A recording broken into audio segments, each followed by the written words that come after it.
متابعين الكرام من السلفيين والسلفيات، أولا أحييكم بتحية الإسلام وبتحية أهل دار السلام ألا وهي السلام عليكم ورحمة الله وبركاته።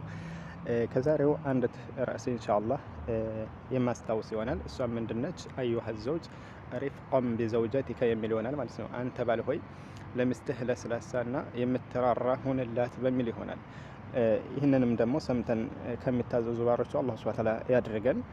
ለዚህም አንዳንድ ሐዲሳዊና ቁርአናዊ ጥቅሶችን ኢንሻአላህ ላስታውስ እፈልጋለሁ ለወንድሞቼ ማለት ነው። ነብያችን አለይሂ ሰላቱ ሰላም ምን ይላሉ?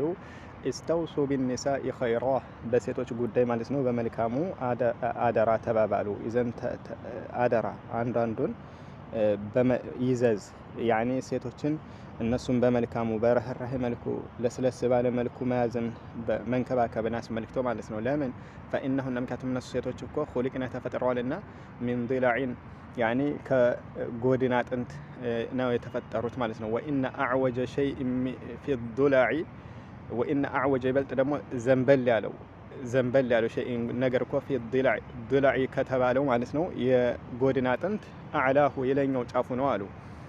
فإن ذهبت كهرك እንግዲህ تقيمه እሱን ቀጥ ልታደርገው ከሄድ ከሰርተው ተሰብረዋለህ። وإن تركته ከተወከው ባለበት ሐለ ሆነ ለሚዘል አዕወጀ የተዘነበለ ከመሆን አይወገድም አሉ።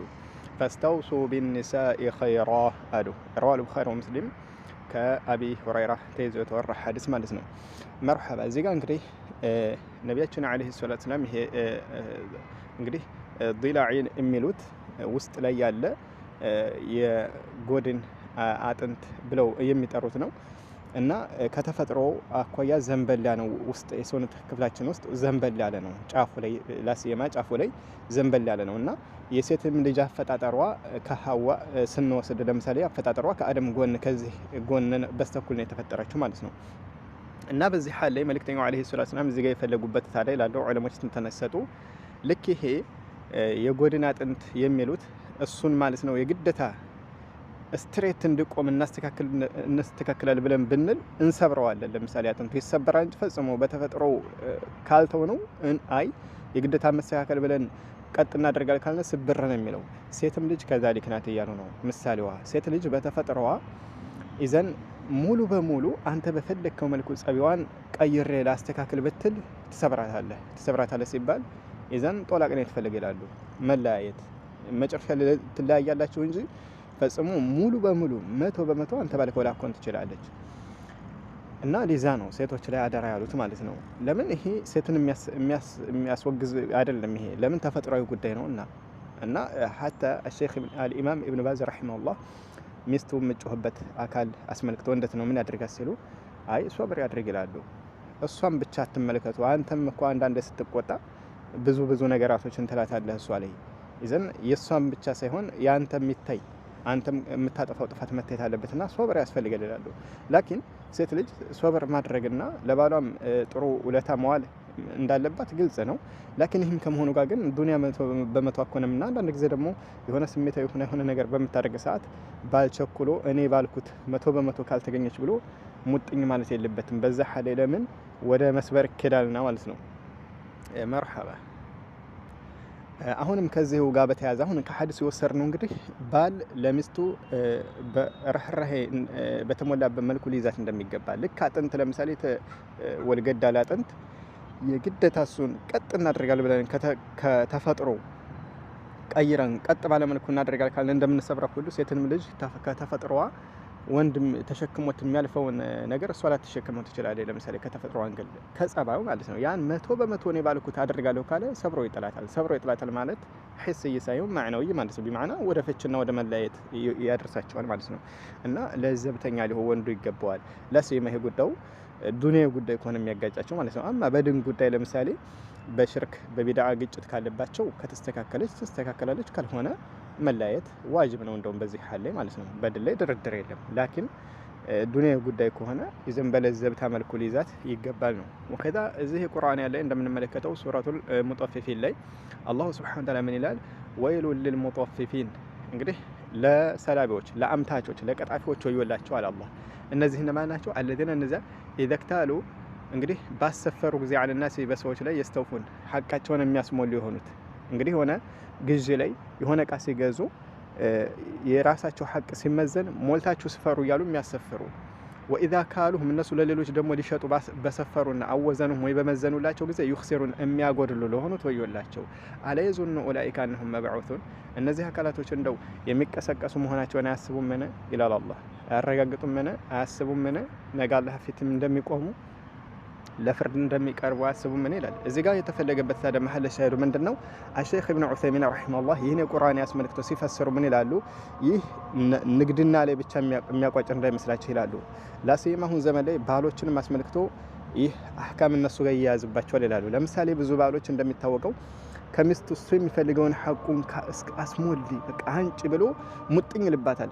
የእሷን ሐቅ ደግሞ ሲያጓድል ምንም መስሎ አይታየውም። እና ይህም እዚህ ጋር ይካትታሉ። ልክ አንድ ሰው የሆነ ንግድ ቦታ ሄዶ የራሱን ነገር ሲገዛ ከሰዎች ሞልታችሁ ሳታጎድሉ ስፈሩልኝ እንደሚለው ሁሉና የራሱን ደግሞ ለሌላ ሲሸጥ ጎደል እያደረገ እያምታታ እንደሚያደርገው ባልም ደግሞ የእሱን ሐቅ ከሚስቱ ሙይ እያለ እያስገደደ የራሷን ደግሞ ሐቅ እያጎደለ ችላ የሚል ከሆነ ከዚህ ዛቻ ውስጥ ይካተታል ይላሉ ማለት ነው።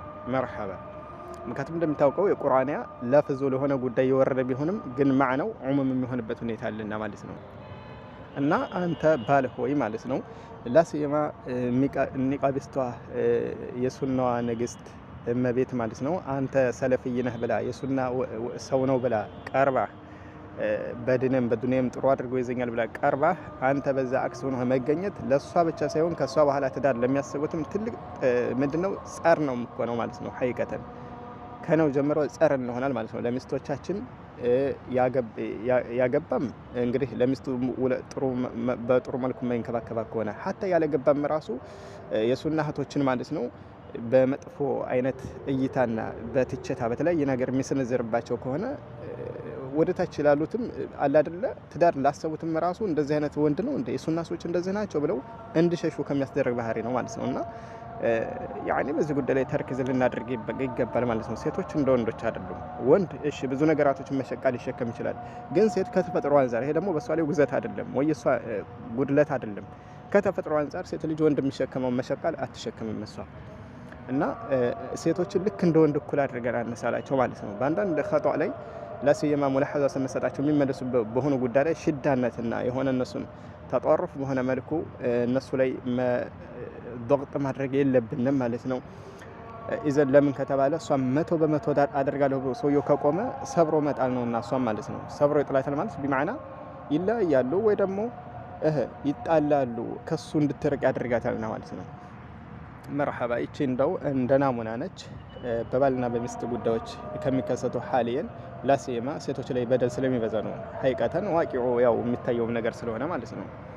ከዛም አልፎ አሁን ላይ በሚያሳዝን መልኩ ደግሞ ብዙ ባሎች የሴት ንብረት እሷ ሰርታ የምታገኘው ንብረት የኔ ነው የሚሉ አካላቶች ደግሞ በጣም ገርሞ የሚገርሙ ማለት ነው። አላህ ሱብሓነሁ ወተዓላ ቁርአን ላይ ምን ይላል? ወአቱ النساء صدقاتهن نحلة ይላል። ለሴቶች የመህር ገንዘቦቻቸውን ወዳችሁ ደስ ብሏችሁ ስጧቸው። فإن طبن لكم عن شيء منه نفسا فكلوه هنيئا مريئا ይላል።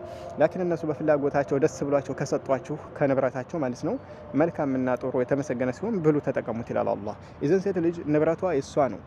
ሐቅ የሷ ንብረት እንግዲህ ለመህር የተሰጠችው ይሁን ከዛም ሌላ ሰርታ የምታገኘው የራሷ የግሏ ነው። በፍቃዷ እሷ የሆነ ነገር ላድርግ ብላ ካገዘች እሰየው። ካልሆነ ግን አንተ እሷን አስገድደህ ምንም ማድረግ አችልም ማለት ነው። ማስረጃም የለም አስለን የሴት ንብረት የባል ነው የሚል ኢላ በሱ ቁጥጥር ይሆናል። ናም እሷ ለምሳሌ ተስወሩፍ ማድረግ ማችል ከሆነች እሱ ቁጥጥር ያደርግላታል። ይሄ ማለት እሷ በሚጠቅማን ነገር ያስተናብርላታል ለማለት እንጂ እሱ የሷን ንብረት ቁጭ ብሎ ይጠቀማል ማለት አይደለም ማለት ነው።